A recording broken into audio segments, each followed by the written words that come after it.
Hello students, so today our next topic in artificial intelligence is water jug problem in artificial intelligence.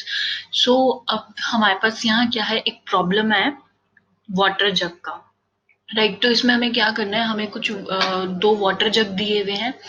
Then उसमें हमें क्या करना है, water fill करना है और हमारे पास कोई मेजरिंग इक्विपमेंट नहीं है, ना ही कोई मार्किंग हमारे जग्स पर हो रखी है। बस हमें क्या करना है, वाटर फिल करना है। हम एम्प्टी जितना मर्जी उतने टाइम हम वाटर एम्प्टी कर सकते हैं और उसको रिफिल कर सकते हैं। वाटर हमारे पास बहुत सारा है, सो देखते हैं हमारे पास प्रॉब्लम है क्या एग्जैक्टली। सो हमारे पास वाटर जग प्रॉब्लम में ये है कि हमें दो जग्स दिए हुए हैं, having one having capacity to hold 3 gallon of water. एक में हम 3 गैलन ऑफ वाटर फिल कर सकते हैं और जो दूसरा जग है उसके अंदर हम 4 गैलन ऑफ वाटर फिल कर सकते हैं। And there is no other measuring equipment available, कोई मेजरिंग इक्विपमेंट अवेलेबल नहीं है हमारे पास।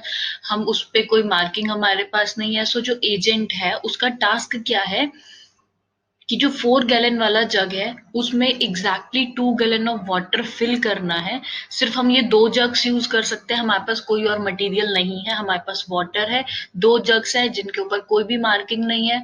बस हमें ये पता है कि एक 3 गैलन्स का है, एक 4 गैलन्स का है, और जो 4 गैलन्स वाला है उसमें हमें 2 गैलन ऑफ वाटर फिल करना है। सो अब इसके लिए हमें ट्रिक्स यूज करने हैं, बट उससे पहले हमारे पास क्या कुछ प्रोडक्शन रूल्स हैं जिन्हें हमें फॉलो करना है। ओके, सो प्रोडक्शन रूल्स हम देखते हैं। हम सपोज कर लेंगे कि जो हमारा एक्स गैलन है वो 4 है, तो उसको हम डिनोट कर रहे हैं एक्स से। एंड जो हमारा जग 3 गैलन्स का है उसको हम वाई से डिनोट कर रहे हैं। ओके, सो हम इनिशियली स्टार्ट करेंगे एक्स और वाई से, राइट। तो अब हमारे पास कंडीशन क्या है, if x is less then 4। अगर x हमारा लेस देन 4 है, मतलब कि x की वैल्यू अभी हमने 4 ले ली है और y जो है वो y है। सो यहाँ क्या हुआ है कि हमारा जो x है, मतलब जो हमारा x जा रहा है, जग है, वो उसमें हमने completely 4 gallon of water fill कर दिया है। हमने उसको वैल्यू 4 दे दी, मतलब उसमें कंप्लीटली 4 गैलन ऑफ वाटर है। Then next is y is less than 3। अब हमने यहाँ क्या किया कि x को तो एज इट इज रखा है और y को हमने फुल कर दिया है विद 3 गैलन ऑफ वाटर। तो जो हमारा y जग है वो कंप्लीटली 3 उसमें फिल हो चुका है। Okay, then next we have is condition x is greater than 0। Okay, मतलब x इज ग्रेटर देन 0, और यहाँ पे है हमारी final state x minus d comma y. So अब यहाँ पे क्या कह रहा है, ये x माइनस वाई डी कर रहा है, मतलब कि x के अंदर देयर इज सम वाटर, तभी उसमें से हम कुछ पार्ट माइनस कर सकते हैं, तभी उसमें से कुछ हम कम कर सकते हैं। सो यहाँ पे लिखा हुआ है pour some water some part from the 4 gallon jug. मतलब कि हमारे पास जो x की वैल्यू है वो 0 से ज्यादा है, मतलब उस जग में कुछ ना कुछ फिल है, तभी हम उसमें से कुछ एलिमिनेट कर सकते हैं। सिमिलरली हम y के साथ करेंगे कि y की वैल्यू अगर 0 से कुछ ज्यादा है, 0 से कुछ भी ज्यादा, 1 2 3 जितना भी होगी, तो उसमें से हमें अगर कुछ कम करना है तो हम y माइनस डी करेंगे, मतलब हमने 3 गैलन वाला जो जग है उसमें से सम पार्ट जो है वो पोर कर दिया है। Then next we have is x is greater than 0। अब x हमने 0 रखा है और y है, तो ये इसका मतलब है कि x क्या है, जो 4 गैलन जग है वो अभी एम्प्टी है। y को अगर हम 0 कर देंगे दैट मीन्स कि हमारा जो 3 गैलन जग है वो एम्प्टी है। Then next rule we have is x plus y both less than 7। Then x तो 4 है, ओके, एंड y जो हमारा है वो y में से माइनस करे x, 4 minus x। Okay, so इसका मतलब है कि pour some water from the 3 gallon jug to fill 4 gallon jug. मतलब कि जो हमारा 4 गैलन जग है उसको फिल करने के लिए हम 3 में से 4 में कुछ ट्रांसफर कर रहे हैं। Okay, the next condition is here x minus 3 minus y comma y. अब हम क्या करेंगे कि pour some water from 4 gallon jug. अब 4 गैलन जग जो है उसमें से हम कुछ वाटर 3 गैलन जग में फिल करेंगे। Then next we have is x plus y less than 4 and here x is x plus y and y is 0. इसका मतलब है कि pour all the water from 3 gallon jug to 4 gallon jug. मतलब कि 3 gallon jug में जितना भी water था वो हमने क्या किया 4 gallon में shift कर दिया है. Then similarly in the last rule we have is if x plus y is less than 3 and final condition is x जो है वो 0 है और y हमारा x प्लस y है. तो इसका मतलब कि जितना भी वाटर हमारा 4 गैलन जग में था वो हमने किस में ट्रांसफर कर दिया 3 गैलन जग में.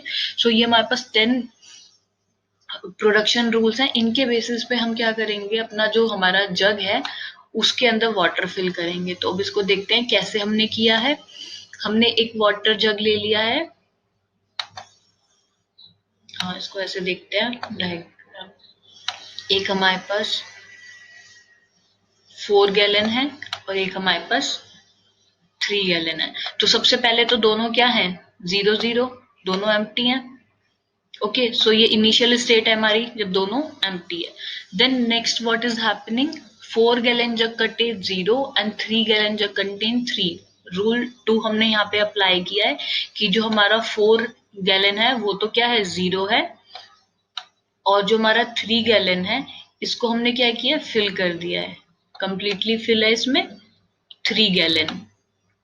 ओके अब इसके बाद हम क्या करेंगे 4 गैलन में हमने 3 पोर कर दिया है और 3 गैलन जो है हमारा उसको हमने 0 कर दिया रूल 9 अप्लाई करके. मतलब हमने क्या किया जो हमारा 4 गैलन था उसमें हमने पूरा जो 3 गैलन जग है वो पोर कर दिया. तो अब यहाँ पे कितना हो जाएगा 3 गैलन वाटर. ओके और जो हमारा 3 गैलन था वो अब कितना हो जाएगा एम्प्टी हो जाएगा वो 0 हो गया. ओके रूल नंबर 9 हमने अप्लाई किया. अब नेक्स्ट हमने क्या किया है कि 4 गैलन में ऑलरेडी 3 गैलन वाटर है. अब हमने 3 गैलन वाटर को जग को वापस से फिल कर लिया. सो 4 गैलन में हमारे पास 3 गैलन्स है एंड इन 3 gallons again we have 3 gallon of water. तो इसके अंदर भी 3 गैलन है. अब व्हाट वी विल डू हम इसको इधर पोर कर देंगे. ओके सो यहाँ भी 3 है यहाँ भी 3 है. अब इसमें से अगर हम इधर पोर करेंगे तो क्या होगा कि ये तो 1 गैलन इसमें आएगा क्योंकि सिर्फ 1 गैलन स्पेस इसमें अभी अवेलेबल है और यहाँ पर क्या हो जाएगा 1 गैलन चला जाएगा तो 2 गैलन्स बचेगा. Okay so as we can see here यहाँ पे हमारे पास कितना हो गया 4 गैलन वाटर और यहाँ पे हमारे पास हो गया 2 गैलन. तो ये रूल था हमारा 7th रूल हमने अप्लाई किया था. देन उसके बाद हम क्या करेंगे 4 गैलन को हमने एम्प्टी कर दिया. तो जो हमारा 4 गैलन पूरा फिल हो गया था इसको हमने क्या कर दिया इसको सारा वाटर पोर कर दिया हमने आउटसाइड और ये हमारा 0 गैलन हो गया. अब जो हमारा 3 गैलन है उसमें कितना बचा हुआ है उसमें अभी भी हमारे पास 2 गैलन अवेलेबल है. सो इसको हमने क्या किया बाहर पोर कर दिया. ये 0 हो गया. ये हमारा था rule 5. And now what we will do is जो हमारे पास 4 गैलन वाटर है उसमें हम क्या करेंगे हमारा 3 गैलन में अभी 2 गैलन है तो हम इसको पूरा पूरा एज इट इज ट्रांसफर कर देंगे 4 गैलन में.